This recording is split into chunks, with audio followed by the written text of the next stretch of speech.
that applications release level at the same time.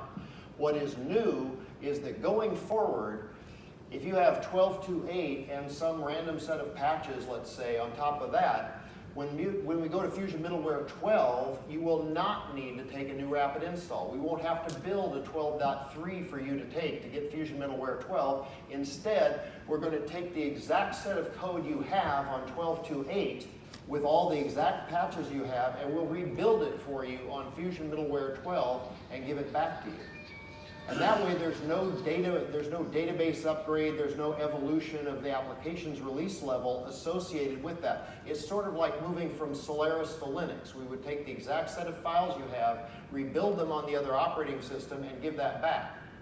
Much simpler process to uptake that than to do a full kind of rapid install upgrade that you've always known in eBusiness Suite. So we're trying to decouple that technology progression from your applications progression. So we can keep updating eBusiness Suite every year, and then you can take whatever parts of that you want, and then when it's time to take a technology change, you don't have to change the applications at the same time. You can actually just kind of get this technology update in place without having to revalidate whether your integrations still work against your database, or whether your reports all still work, or any of that kind of stuff.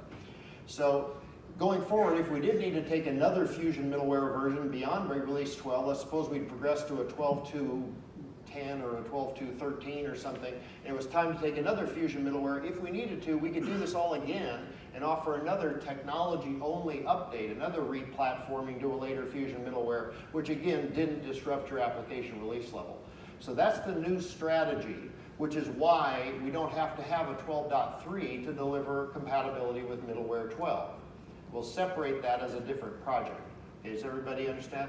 That is true from 12.2 on. So if you're on 12.1, you've got one more upgrade to get to 12.2, and then this new reality takes hold where we have what are effectively tools-only upgrades, which are separate from your applications updates. Okay? So that's the new kind of release strategy and deadline there. The next thing I want to